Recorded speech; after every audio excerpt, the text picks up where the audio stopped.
In the spring of 1943, the Bay of Biscay had become a hunting ground. Grey water, broken clouds, and constant ambush. 8 Junkers Ju-88s swept low across the waves, searching for the slow, ungainly shapes of Allied patrols. Through a gap in the cloud, the lead pilot spotted movement below, a 4-engine flying boat lumbering north. It looked defenseless. Easy prey. The bombers dived. Cannon shells punched through the wings and hull, smoke trailing from 2 of its engines. The flying boat should have gone down immediately. Instead, hatches slammed open along its sides. Gun turrets rotated into position, nose, beam, and tail, and the sky lit up in crossing lines of tracer fire. The Ju-88 burst apart in mid-dive. Another staggered into the clouds, streaming flame. The rest broke formation, clawing for height as the flying boat kept firing from every direction at once. The pilot banked hard, staring at the beast below, its sides bristling with guns. Then a voice came over the intercom, quiet, almost disbelieving. Quote, "Looks like a porcupine, a flying one." Long before the Sunderland was feared over the Atlantic, its story began in the golden era of Imperial air routes and intercontinental mail. Short brothers, pioneers of British aviation, had been experimenting with flying boats since the 1920s. In 1924, they unveiled the Singapore, a 3-bay biplane that proved these ungainly machines could traverse oceans. Just 3 years later, one of them carried Sir Alan Cobham, his wife, and crew on a 23,000-mile trek across Africa, tracing aerial frontiers where maps still held blank spaces. Short followed with the Short Calcutta, linking Genoa to Alexandria under the banner of Imperial Airways. By 1929, flying boats were expanding Britain's reach across the Mediterranean and beyond. They built the Kent, followed by the Empire class of 1936. Designed for long-range operations, these aircraft became the core of the Empire airmail scheme, linking Britain to its overseas territories through scheduled flights. However, while Imperial Airways envisioned linking continents, the Air Ministry was already looking at a different horizon. In 1933, it issued Specification R233, a call for a long-range reconnaissance flying boat capable of scouring the oceans in search of enemy fleets and submarines. Arthur Gouge, Sort's chief designer, saw an opportunity. His solution was the S-25, a cousin of the Civil Empire boats, but tougher, with a longer nose, a compound hull, and defensive guns. The only rival entry came from Saunders Roe, who submitted the A-33. Unfortunately, it came apart in midair, its hull tearing itself to pieces under stress during trials, leaving Gouge's design the winner by default. As such, before a single prototype had even flown, the Ministry had placed an order for 11 S-25s. The Air Ministry named it after the port of Sunderland, a shipbuilding city whose maritime history matched the flying boat's role at sea. By the outbreak of war, several RAF squadrons were beginning to operate the new flying boat. Within days, it was already being sent into action. On the surface, she was ungainly, a giant hull of aluminum rivets and fuel tanks, sitting awkwardly in harbor with no wheels of her own. Crews fitted detachable beaching gear to drag her ashore, while fuel drums and supplies were ferried out by launch. In the air, she was something else entirely. The 4 Pegasus radial engines gave her nearly 3,000 miles of endurance, a top speed of about 210 miles per hour, and enough lift to carry depth charges, mines, or 2,000 pounds of bombs. Designed for extended patrols, and even including an autopilot to ease the load on endless flights, the Sunderland was now simply a lifeboat with engines. Yet for all her range and engineering, her first trials by fire proved her versatility. In late September 1939, the North Sea was a rigid gray sheet, heaving in the wind. From above, a short Sunderland of No. 228 Squadron, flown by Flight Lieutenant Thurston M.W. Smith, spotted movement between the whitecaps. There were dozens of men clinging to lifeboats and wreckage. The merchant ship Kensington Court had been torpedoed only hours earlier. Her steel hull was gone, but her 34 crew still fought the cold, oil-slicked waves. The Sunderland circled once, low and heavy, spray lashing her windows. The pilot brought her down gingerly, fighting to keep the hull clear of the troughs. With a hiss and a jolt, she hit the swells and skidded hard, vanishing in her own storm of spray. The crew worked furiously. Dinghies were shoved into the surf, lines pulled taut, and men rowed into the waves to haul the merchant sailors aboard. Survivors stumbled inside, shivering, faces gray, but were met with steaming mugs from the pressure stove and dry bunks below. By the time the last man was dragged in, all 34 of Kensington Court's crew had been saved, thanks also to a Sunderland of No. 204 Squadron, flown by Flight Lieutenant John Barrett, who joined the rescue. For their courage, both pilots were awarded the Distinguished Flying Cross on November 2, 1939. In 1940, the Atlantic had become a battlefield without borders. Every convoy that left Canada or the United States carried grain, oil, and ammunition across waters where U-boats lurked unseen. At this stage, Coastal Command relied on the Sunderland as its lifeline in the air. They could push far out from Britain, covering stretches of ocean where surface escorts could not always reach. Sunderland crews had no radar to guide them, so they relied instead on sharp eyes, bomb sights adapted for naval work, and racks of depth charges that could cripple a submarine if dropped in a tight pattern. The first successful demonstration took place on January 30th, 1940, and Captain Lieutenant Werner Heidel brought U-55 into the waters southwest of the Sicily Isles. His target was convoy OA-80G, a string of British merchantmen bound for the Atlantic. The strike brought instant retaliation as HMS Fowey and the French destroyer Valmy closed in, raking the sea with depth charges as they hunted the submarine. Overhead, a Sunderland of 228 Squadron RAF joined the chase, its long shadow crossing the waves as it searched for any sign of the U-boat below. After hours of depth charge attacks, U-55 was forced to the surface, its hull battered and leaking. The escorts opened fire as the Sunderland strafed from above, raking the deck with 303s. Heidel tried to fight back with the deck gun, but the submarine was too damaged to dive again. He ordered his men to abandon ship. Accounts suggest he attempted to scuttle the submarine, but before demolition charges could be set appropriately, flooding overwhelmed her. Just then, the Sunderland dropped bombs close aboard, hammering the already crippled hull and likely hastening the end. U-55 slipped beneath the Atlantic with Heidel still aboard, while 40 of his crew were rescued by the escorts. For Coastal Command, it marked a grim first, the first U-boat destroyed through direct air attack. By the summer, the Bay of Biscay had become one of the most dangerous seas on Earth. Every U-boat bound for the Atlantic was forced through patrol zones swept by Coastal Command aircraft, which pressed farther out each week. Even before reaching their hunting grounds, U-boat crews knew survival depended on evading the Sunderlands that prowled the bay. On July 1, 1940, U-26, under Captain Lieutenant Klaus Hartmann, was returning from patrol when she was sighted by a Sunderland of No. 10 Squadron RAAF. The 4-engine flying boat swooped in, lining up for an attack run.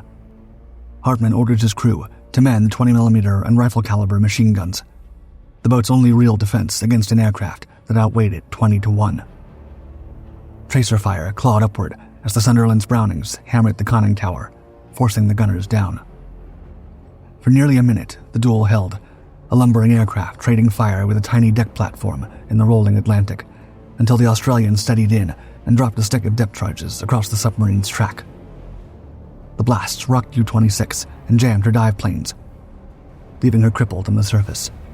Worse still, the corvette HMS Gladiolus and the sloop HMS Rochester were already closing in, guided by the Sunderland sighting report.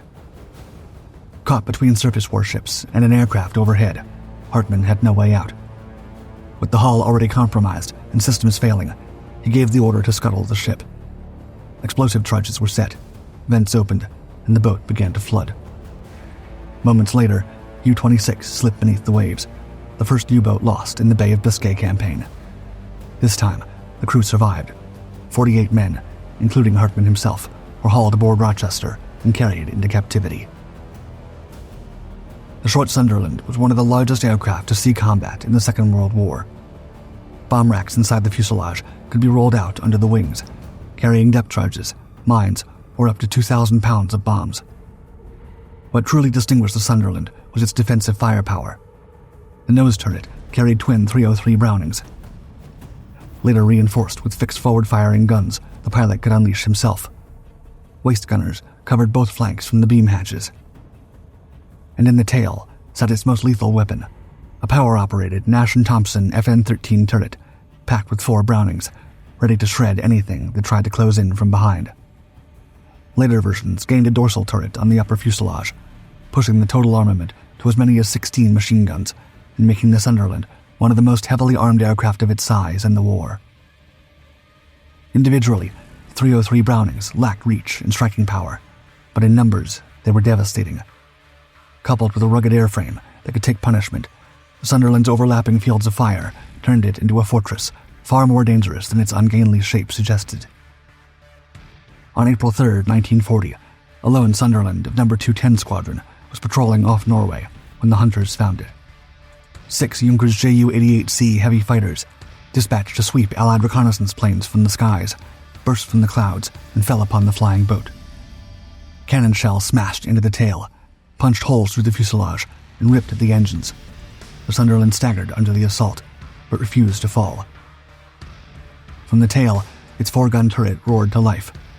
Streams of 303s stitched across the sky, tearing into the German leader until smoke poured from its engines. Another Ju-88 attempted a beam attack, but was met with a hail of fire. Its wing was shredded as it clawed desperately for height. The battle dragged on until one Ju-88 tumbled into the sea and another limped back, crippled, to crash land on the coast. The rest broke away, unwilling to press the attack against such a resilient machine. After battles like this, Luftwaffe crews began calling the Sunderland the Fliegende Stachelschwein, the flying porcupine, since it bristled with guns in every direction. The first clashes had proven that the Sunderland could sink a submarine. Still, finding one in the open ocean was another matter. The Atlantic was vast, and a periscope or conning tower could vanish against waves in seconds. That changed in 1941, when the Sunderland was fitted with ASV, or air-to-surface vessel radar. The first sets, ASV Mark II, operated on 1.5-meter wavelengths. Bulky and temperamental, they were easily identifiable by the forest of stick-like antennas jutting from the fuselage and wing edges. Inside the Sunderland, a radar operator stared at the cathode ray tube, watching for faint green echoes to break the circle of static. Against the broad emptiness of the sea returned a clear, unmistakable spike. The Sunderland, flying blacked out, could home in on a U-boat from 5 to 8 miles away, line up an attack, and drop depth charges before the enemy ever sighted it. However, the system had limits. The long-wave sets were heavy, with blind spots at close range, and their effectiveness depended on calm seas and favorable weather conditions. Even when they failed, the mere presence of radar patrols forced U-boats to dive, cutting their hunt short. The Germans struck back in late 1942, equipping their U-boats with METOX receivers, simple boxes that detected the 1.5-meter pulses of ASV-2. What had been the Sunderland's hunting cry now became its betrayal. Long before the flying boat appeared, U-boats were already sliding beneath the waves, leaving only empty seas behind. And when they did not dive, they turned to fight. U-boats could now rise, bristling with 20 and 37mm cannon, determined to claw through the patrols that hounded them day and night. For Sunderland crews, that meant adapting. The big flying boats were never easy prey. Flying in low passes over the waves made them difficult to hit, and their turrets could bite back harder than many submariners expected. Yet range was still their weakness. Operating beyond Allied fighter cover left them exposed to enemy aircraft, and late in the war, U-boats often held their ground, zigzagging under fire as their flak thundered skyward. To meet this threat, Sunderlands gained 4 fixed forward-firing guns, letting them strafe the decks and suppress crews long enough to release depth charges. Still, the submarine's cannons had superior range and hitting power, and any clash became a roll of the dice that could end in a victory for either side. As such, they could no longer rely on a straight approach. Captains began working the weather, slipping in from cloud banks or out of the sun to blind the gunners below. Some skimmed at wave-top height, riding spray so close the U-boat's cannon could barely depress to track them. Others made a high pass to draw the submarine's aim, then dived in from the side, lining up so the U-boat's full length would be caught across a string of falling depth charges. As they roared past, waist gunners swept the decks with fire, pinning flak crews long enough for the bombs to fall. Loaded with armor-piercing rounds that could punch through light plating and wreck exposed guns, the Sunderland was now both bomber and gunship in one. One clash showed both the danger and the effectiveness of this approach. On August 4th, 1943, the Sunderland of 423rd Squadron RCAF attacked U-489 southeast of Iceland. The U-boat's anti-aircraft guns opened fire as soon as the Sunderland drew near. The Sunderland kept its line, pushing through the curtain of flak, releasing depth charges that fatally damaged the U-boat. The flying boat paid dearly. Riddled with holes and losing power, it crashed into the sea after the attack. U-489 went down, her crew taken prisoner, while the Sunderland survivors were rescued by British destroyers. But to tip the balance in the Atlantic decisively, Coastal Command needed more than raw courage and heavy guns. It needed sharper eyes. The breakthrough came with ASV Mark III. Working on centrometric wavelengths, it swept aside the flaws of earlier sets. The clumsy external antennas were gone. METOX detectors could no longer give warning, and the echoes on the screen were sharper than ever. Sleek radome blisters appeared beneath the wing floats and in the nose, streamlining the aircraft and making it harder to detect. With radar now invisible to METOX and delivering crisp returns, the hunters had regained their edge. A periscope head, once invisible beneath rolling seas or dim moonlight, could now betray itself as a tiny, distinct echo. Under good conditions, detection ranges extended up to 20 miles, providing patrols with far more breathing room to plan and execute attack runs. The moment a Sunderland lit up the screen, the submarine's chances of diving unseen fell sharply. The field evened. Combined with the lee light, an immense 22 million candle power search lamp slung under the wing, the Sunderland could now detect a U-boat in darkness, close silently, and at the last moment switch on the beam to pin the submarine in a white cone of light. Seconds later, depth charges fell. Sunderland crews with ASV-3 started carrying out more successful interceptions at night and in marginal visibility. In 1943, several U-boats in the Bay of Biscay were attacked in daylight or twilight by Sunderlands using ASV-3, often in coordination with escorts. On July 30th, 1943, a Sunderland of No. 461 Squadron RAAF swept the Bay of Biscay and lit up the echoes of a wolf pack moving on the surface. The Sunderland closed in, its guns hammering as escorts converged on the radar contact. U-461 and 462 went down in flames and wreckage, while U-504, driven under and hounded from above, was finished by destroyers. 2 days later, Sunderlands from 228 and 461st Squadrons repeated the feat. ASV-3 guided them onto U-106, whose gunners filled the air with tracers. The flying boats pressed home through the flak, depth charges smashing the U-boat apart. For all the technical breakthroughs and battlefield toughness, life aboard a Sunderland was still an endurance trial. Patrol stretched to 12, even 14 hours, and when detached to forward bases, crews often lived out of their flying boat for days on end. Its cavernous hull offered space in a way no land-based bomber could, but space was not comfort. The 4 Pegasus engines never relented, the vibration thrumming through every surface until conversation became a matter of shouting into headsets. The air was thick with petrol fumes and sea damp, tinged with the smoke of tea brewed on a Primus stove balanced on the deck. Rest was whatever a man could steal. Hammocks could be slung between bulkheads, but more often bodies slumped on the floor in greatcoats or curled against the cold aluminum skin. Yet the Sunderland held one rare luxury in the world of frontline warplanes, a galley with a heated mess space. While bomber crews gnawed cold sandwiches in the dark, Sunderland men could warm a tin of stew or cradle a mug of hot tea against the chill. The galley became the aircraft's heart. Tea was brewed almost constantly. Ration tins were coaxed into warmth, and the small stove served as both a kitchen and a gathering place. Men off shift lingered there for a few stolen minutes of heat before returning to their posts. Meals were still makeshift, including stale bread, ration boxes, or bully beef, but the act of eating together gave the crew a rhythm, a fragile sense of normality amid the monotony of the patrol. It was a rhythm of life built on discomfort and endurance, long hours of waiting broken by moments of sudden violence. And through it, Sunderland's crew forged a camaraderie, as enduring as the aircraft itself. A full Sunderland crew was usually 10 to 12 men, a small floating village in itself. On the flight deck, 2 pilots shared the yoke, while the flight engineer kept a watchful eye on the fuel gauges and engine controls. Nearby, the wireless operator struggled to decipher messages through the hiss and crackle of static. Deeper in the hull, the radar operator hunched over his cathode ray tube, eyes fixed on the faint spikes that might reveal a submarine.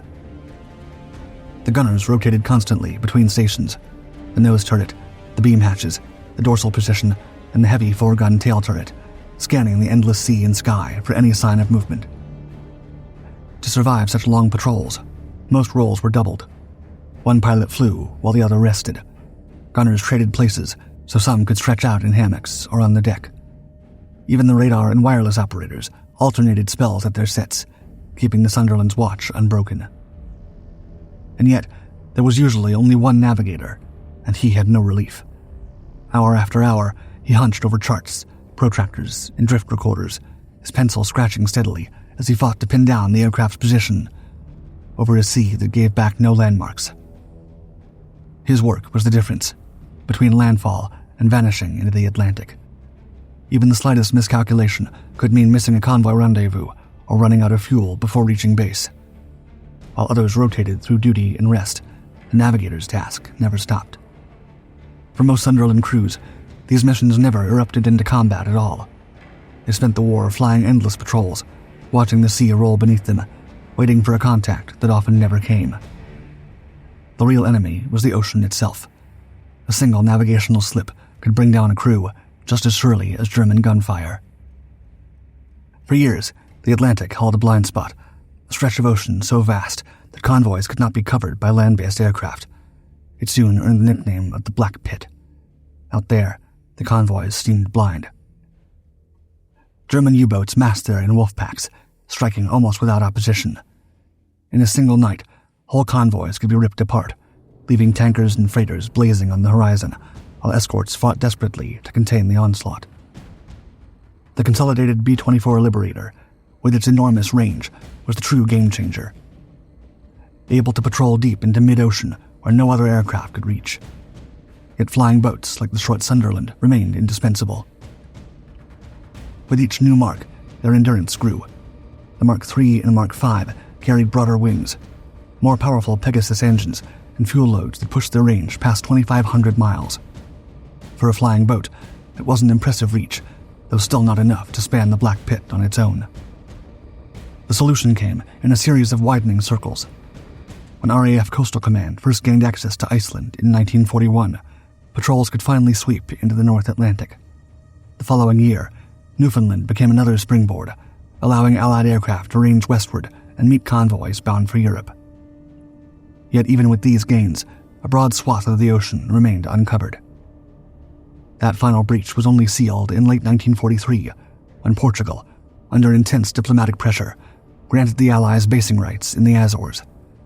From those islands, long-legged Liberators and Sunderlands could patrol the last uncovered swath, closing the ring at last. At the same time, the weapons they carried were changing. Early anti-submarine bombs were prone to bouncing dangerously, even striking their own launch aircraft. These were replaced with Torpex-filled depth charges, which sank to a set depth before exploding in lethal undersea shockwaves. By 1944, the Black Pit had lost its terror. Convoy losses that once reached dozens of ships in a month fell sharply. Now, wherever the wolf packs gathered, there was a good chance a Sunderland or a Liberator would appear low on the horizon. U-boats had lost their sanctuary. With the seas increasingly under Allied watch, the Sunderland found a second role as a rescuer. Across the war, they pulled thousands of men from the water, including downed airmen, torpedoed sailors, and even the occasional German survivor. Some estimates put the total saved at well over 10,000. While other long-range patrol aircraft, like the Catalina, also performed at-sea rescue, the Sunderland was unique in doing so while carrying out regular combat patrols. Landing on the Atlantic was never easy. The Sunderland struggled in heavy seas, and no pilot would dare attempt a landing among steep swells. In calmer water, or in the short chop at the channel, a skilled captain could wrestle the flying boat down, and if luck held, drag it back into the air again. Many rescues early in the war came this way, via air crews ditching in the channel and sailors clinging to rafts. Crews knew they were betting a 30-ton aircraft to save only a handful of men, but they couldn't just leave them behind. During the desperate evacuation of Greece and Crete in the spring of 1941, Allied forces were retreating under constant German pressure. The Luftwaffe ruled the skies, bombing ports and columns on the roads, while Panzer divisions cut off escape routes. Amid this chaos, the Sunderland Courant of No. 10 Squadron, RAAF, carried out one of the most remarkable airlifts of the campaign. In a single trip, her crew managed to cram 47 men into the flying boat's fuselage, lifting them out of danger as German forces closed in. In one extraordinary case during the Battle of Crete, a single flying boat lifted as many as 82 armed men in one load, nearly 7 times its normal crew capacity, crammed into every available space to get them clear of the island before it fell. Later, on October 22nd, a Sunderland from the same squadron braved heavy Atlantic swells to reach a Whitley bomber crew that had ditched at sea. The captain circled until he found a gap in the waves, then forced the flying boat down, the hull hammering across the surface. Gunners and engineers leaned out with ropes, dragging 6 exhausted airmen from their dinghy. Against the odds, every one of them was pulled aboard alive. By the summer of 1945, the war in Europe was over, but the Sunderlands were still in the air. Even after Germany's surrender, their crews continued scouring the Atlantic for the last lurking U-boats, flying their final patrols on June 3rd. After this, hundreds of Sunderlands, deemed obsolete in the jet age, were unceremoniously towed out to sea and scuttled, disappearing beneath the same waters they'd once dominated. When the Soviets blockaded Berlin in 1948, the Sunderland was called back from the edge of retirement to play lifeline. 10 of the great flying boats churned through the Havel River more than 2,000 times, their cavernous hulls crammed with food, medicine, and coal for a city on the brink. Barely 3 years later, another war pulled them east. Over Korea, Sunderlands launched into missions that stretched to 13 hours, sweeping for mines, hunting submarines, and keeping the sea lanes open against constant threat. Even as the jet age dawned, the big flying boat refused to fade. In the Far East, where runways were scarce and seas were vast, it remained indispensable. RAF squadrons flew them from Singapore until 1959. France kept theirs aloft for another year, and in New Zealand, No. 5 Squadron carried the torch until 1967, flying the last operational Sunderlands in the world. A total of 749 Sunderlands were built. They might have been slow, heavy, and vulnerable when landing on the sea, but they left a lasting mark on the Battle of the Atlantic. Flying alongside Liberators, Catalinas, and other long-range patrol aircraft, the Sunderland played a crucial role in turning the tide of the ocean war.